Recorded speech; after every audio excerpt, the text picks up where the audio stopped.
대법원이 전담재판부 설치 및 심리 절차에 관한 예규를 제정하겠다고 합니다.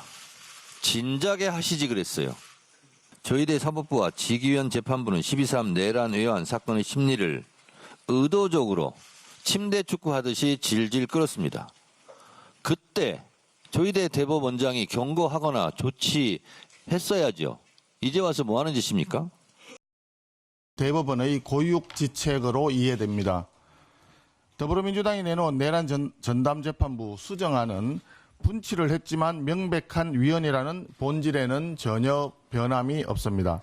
특히 각급 판사회의 중심으로 재판부 추천위를 구성하겠다는 것은 자신들 입맛에 맞는 판사들로 재판부를 꾸려서 지방선거까지 내란몰이를 계속하겠다는 정치 공작에 불과합니다. 지금 조국혁신당도 대법원 이런 예규는 환영한다라는 입장인 것 같고요.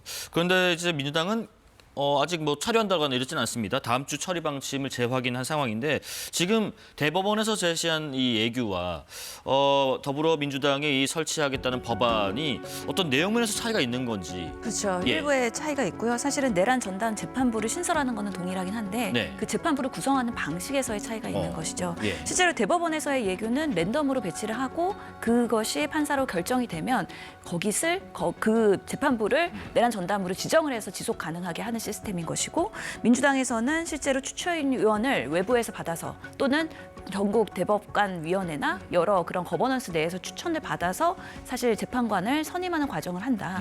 다만 외부에서 추천을 받았을 때 오해가 살 수 있으므로 법무부도 그렇고 여러 그런 정치적으로 관련성이 있는 그런 추천위원들은 배제한다는 게 기본적으로 큰 차이라고 보입니다. 네. 그렇기 때문에 이 사건 배당에 있어서 대법원은 계속해서 무작위성에 대한 중요성을 강조하면서 그럼에도 불구하고 내란 전담 재판부를 설치하겠다는 면에서는 한 발 더 나아간 판단이라고 보이는 건데요. 민주당에서는 기본적으로 사법부에 대한 신뢰가 이번에 지기현, 조희대 이런 재판부를 통해 가지고 사실은 상실했기 때문에 이 예규가 설치된다 그래도 실제로 얼마나 제대로 적용되는지에 대한 그런 신뢰의 문제가 있기 때문에 우선은 법안을 계속 처리하면서 그 압박용으로든 어떻게든 제대로 되는지에 대한 상황을 보면서 최종 이 법안이 현장에서 적용될 때까지는 그 가능성을 계속 가지고 가겠다라는 그런 의지로 보이는 거고요.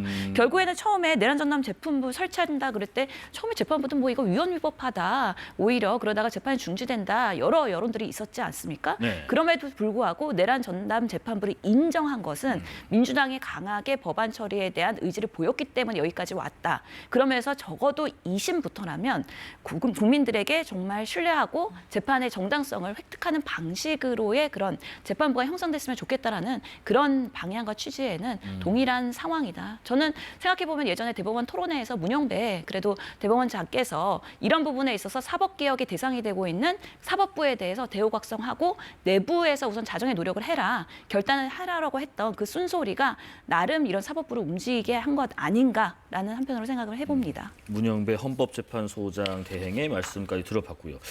잠깐 의견 들어볼까요? 지금 내란 전담 재판부 설치법과 예규는 약간의 차이가 있고 그게 정말 잘 굴러갈 건지에 대한 의구심도 여전히 살아있다는 말씀하셨습니다. 문영배 헌법재판소장 권한대행이 정확한 지적을 했죠. 지금 민주당에서 내란 전담 재판부를 만들자 그러는데 기본적으로 지금 사법부에 휴먼 에러가 있다 그래서 지금 문제가 안 되는 시스템 에러가 있는 것처럼 이걸 다 뜯어 고치는 것이 문제냐. 단 현 사법부가 지금 내란 재판과 관련해서 1년씩 이렇게 끌면서 결론이 안 났다라는 것은 심각한 문제다. 네. 따라서 신속한 재판이 중요하다. 이렇게 얘기하지 않았습니까? 사실은 그 지기현 재판부에 의해서 윤석열 대통령에 대한 구속이 취소되는 근거로서 제시했던 그 시간 있잖아요. 그거에 대한 논란이 얼마나 컸습니까? 그리고 그거는 진영을 막론하고 이런 식의 해석은 좀 문제가 있다라는 문제의식들을 가진 사람들이 많았습니다. 그러나 조희대 대법원에 의해서 이재명 대통령의 후보 시절에 공직선거법 위반과 관련해서 파기환송한 것에 대해서는 그건 조희대 대법원장 혼자 한 것도 아니고 대법원의 판단에 의해서 한 것인데 정치적으로 민주당으로서는 불만스럽겠지만은 그것 자체가 사법부의 신뢰를 떨어뜨린다고 보기에는 우리나라에 그렇게 생각하지 않는 사람들도 있다라는 말씀을 드리면서 물론 대법원이 좀 일찍 이런 내란 전담 재판부 예규를 제시했었으면 어땠을까라는 생각은 저도 아까 정 대표 있습니다. 말씀처럼요. 그런데 지금 그 법원 사법부에서는 이미 고등법원에서 집중 심리와 관련해서 대안을 9월에 제시했었고요. 그래서 많은 준비가 된 상황에서 이제 예규로 만들어서 소위 우리나라의 전담 재판부 중에 뭐 가사라든지 경제라든지 또는 선거가 있듯이 이 내란과 관련해서도 이런 전담 재판부를 만들 때 지금 그 민주당에서 위헌 소지가 있어서 수정안을 제시하지 않습니까? 근데 수정안에 대해서 많은 사람들이 어떻게 얘기하냐면 위헌성의 소지가 상당 부분 제거되었다라고 얘기합니다. 이건 무슨 뜻이냐면 완전히 제거되지 않았다라는 것입니다. 가장 중요한 것이 뭐냐면은 아까 말씀하신 랜덤, 무작위성, 그다음에 신속성, 그다음에 임의성이잖아요. 근데 이 예규로 하면 그 문제가 다 해결됩니다. 그리고 이미 의원님 얘기하셨듯이 민주당이 강력히 내란 전담 재판부를 강조했는데 어쨌든 대법원이 받아들여서 내란 전담 재판부가 설치가 되고 고등법원부터는 그 사건만 집중적으로 심리해서 신속하게 판단을 내리는 거 아닙니까? 근데 만약에 이거를 민주당이 법을 밀어붙이잖아요. 그래서 통과가 됩니다.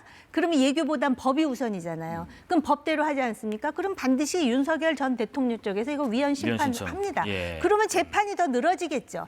그러니까 현실적으로는 이 예규가 더 타당합니다. 그럼에도 불구하고 민주당에서는 내란 전담 재판부는 민주당 주도로 한 거야라는 인식을 좀 심어주고 싶은 게 아닌가. 또 민주당의 일각에서는 이 수정안도 다 필요 없고 원안대로 하자고 또 주장하는 사람까지 나오는 상황입니다. 그러나 위헌이라든지 위법의 그런 어떤 문제를 제거하면서 이 내란 전담, 그러니까 내란 재판을 신속하고 합리적으로 하는 거는 저 개인적으로 생각할 때는 대법원안이 맞는 것이다. 이렇게 봅니다. 지금 그런데 그 민주당 내부의 어떤 상황들 잠깐 하나 여쭤볼 게 있습니다. 지금 미묘한 갈등인가 싶은 게 김용민 의원이 한 인터뷰에서 당 수정안 이 지금 수정안이 목표에 적합하지 않은 것 같다. 법 왜곡죄를 먼저 처리하자고 주장을 하고 있습니다. 그런데 김병기 원내대표가요. 이거 뭐 저희가 있는 건 아닌가?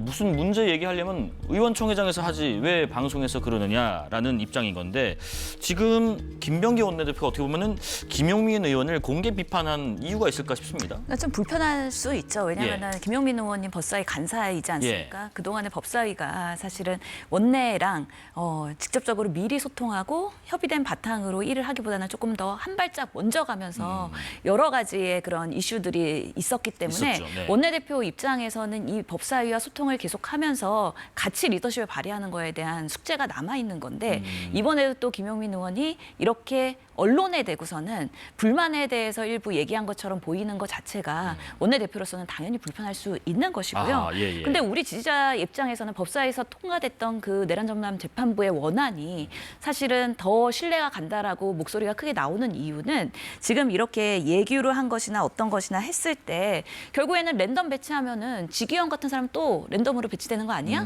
그리고 조희대 대법원장이 어차피 그 서울고법이랑 언더 컨트롤 하는 거 아니야? 그럼 거기서 선임된 랜덤이란 사람을 우리가 어떻게 신뢰할 수 있어? 이런 불안감들이 분명히 있는 거거든요. 네네. 그렇기 때문에 김용민 의원의 입장에서는 그런 지지자들의 그런 함의를 받아들여서 이런 부분에서의 약간의 의문이 있다.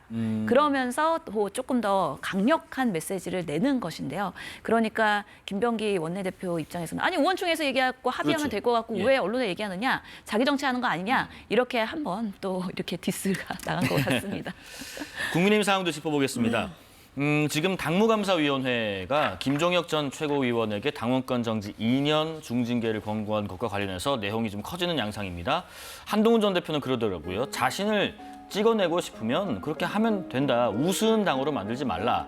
또 이제 당무감사위원장인 이호선 위원장은 이 가해자에게는 도둑질하기 전보다 확실한 불이익이 따라야 한다라는 또 글을 올린 상황입니다. 또 여상원 전 국민의힘 윤리위원장, 이제 이 권고안이 어쨌든 윤리위로 갈 텐데 위원장은 지금 공석이고요. 정당이 말을 탄압하기 시작하면 죽은 정당이나 다름없다. 히틀러, 나치가 그랬다라고 합니다. 이 상황은 지금 어떻게 보고 계십니까, 정 의원님? 참으로 갑갑하고 한심한 상황이라고 갑갑하다. 예, 볼 수가 예. 있겠죠. 지금 지방선거를 대비하면서 지금 정권이나 예. 민주당에서는 뭐 충남과 대전의 통합 얘기도 나오고 또 지금 통일교 특검과 관련해서 지금 야당이 국민의힘 혼자서도 안 되고 지금 개혁신당과 강력한 연대를 지금 해야 되는 상황이고 그런 이슈가 많은데 이 내부 문제로 지금 거의 지금 뭐라 그럴까 속병이 들어가는 상황이라고나 할까요? 그럼에도 불구하고 적어도 이 여상원 전 윤리위원장이 얘기했듯이 정당이라는 것의 가장 중요한 것은 자유민주주의가 계속해서 그 가동되어야 된다라는 것이고 소위 그 입틀막이라는 말 많이 쓰지 않습니까? 이 입틀막이라든지 또는 자기네들의 어떤 그 소위 비위를 상하게 하는 말을 했다 그랬고 이걸 탄압하면 죽은 정당이라고 그랬는데 여상원 위원장 제가 볼 때 이건 정당의 자격도 없는 것입니다. 근데 이런 걸 가지고 지금 이렇게 비생산적인 싸움을 하는 것에 대해서 그 각자 자기네들의 이해가 있겠죠. 특히 당의 그 권력을 쥐고 있는 사람들. 그렇다면은 지금 당의 소속원들이 이렇게 침묵하고 반감만 할 것이냐. 이거는 상당히 심각한 문제다. 각자 자기 입장은 무엇이며 당의 가치가 무엇인지 말을 해야 되는 건 아닙니까? 이런 상황에서. 그리고 지금 한동훈 전 대표의 그 단계 문제와 관련해서 아마 지금 어떤 징계를 내리려고 하는 것 같은데 과연 그게 징계 대상이냐 법적으로. 그런 문제도 있지만 과연 그러면은 이것이 한동훈 전 대표하고 연루되어 있는 것이냐 아니면 가족과 연루되어 있는 것이냐에 대해서 많은 사람들이 관심을 가는데 이거는 징계나 법의 영역이라기보다는 그 정치의 영역이잖아요. 그렇다면은 그런 부분도 한동훈 대표가 단지 미래를 향해서 나가자는 추상적인 그런 구호도 중요하겠지만 이 부분에 대해서 내가 이런 점에 대해서 이렇다라는 소명과 함께 그 더 이상 상대가 또는 지금 당의 상당히 강경한 지도부가 이거를 가지고 발목을 잡지 않도록 하는 그런 어떤 그 태도난마의 그런 그 솔루션을 제시하는 게 맞지 않는가. 예. 지금 이럴 때가 아닌데 실제로 지금 의석수도 작고 지지도는 20%에 머무는데 50명의 뭐 도적이라 그랬습니까? 외부의 적이라 그랬죠. 한 명의 뭐 내부의 적을 어떻게 한다라는 그런 그 구호로 이런 식의 비생산적인 그럼으로써 국민의 지지로부터 더 멀어지고 오히려 지금 민주당이 야당복이 있다라는 웃지 못할 얘기를 하는 이런 상황을 만드는 것은 보수 지지자들에게 크게 결례를 하는 것을 넘어서 죄를 짓는 일이다라고 말하고 싶습니다. 한동훈 전 대표 있잖아요. 요즘에 이분과 좀 접촉을 자주 합니다. 김문수 전 장관입니다. 이분하고는 근데 대선 후보 때 경쟁 관계였잖아요. 지금 보시는 것처럼 사석에서 저렇게 러브샷을 하기도 하고 또 허그를 하기도 하고 그럽니다. 김문수 전 장관이 그러더라고요. 우리 당에서 보배를 자르려고 한다. 내년 지방선거 때까지 우리가 하나로 뭉쳐야만 이길 수 있다. 그러면서 이제 이른바 뭐 보수 빅텐트 얘기까지 지금 나오고 있는데 상대당 입장에서 이 보수 빅텐트라는 가능성 만약에 한다면 누구까지 불러들이는 것인가? 어떻게 전망하세요? 지금 보수 빅텐트가 잘 안 될 것 같은데 예. 보니까 실제로 장동혁 당대표가 얘기하는 빅텐트 예. 뭔가 뭉쳐야 산다에서는 한동훈과 친한계는 배제되어 있습니다. 여기는 말살해야 될 어느 정도의 그런 모임인 것이죠. 예. 그러고서는 빅텐트를 치고 싶어하는 부분들이 있는 것이고 한동훈 입장에서는 지금 탄압 코스프레가 되고 있기 때문에 오히려 몸값은 더 올라가고 있다라고 보이는 거거든요. 예. 그렇기 때문에 또 김민수 전 그래도 우리 지사께서 도와주시고 하면은 전 장관님께서 본인도 오히려 보수 내에서 어떻게 탄압을 받든 당 내에 있지만 또 나름의 몸값이 올라가는 그런 인지도가 있는 건데 또 오늘 보니까 이준석 당대표도 가만히 있지 않더라고요. 또 한동훈 대표가 저렇게 또 인지도가 올라가다 보니까 또 이준석의 견제구가 또 들어오는 부분이기 때문에 이런 부분에서 결국에는 지선을 앞두고 누가 이 하이라키를 잡고서는 주도권을 가져갈 것이냐에 대한 게임이기 때문에 예. 결국에는 장동혁, 한동훈, 이준석 이 세 명이 뭔가 도원 결의를 해서 정말 빅데이트를 치고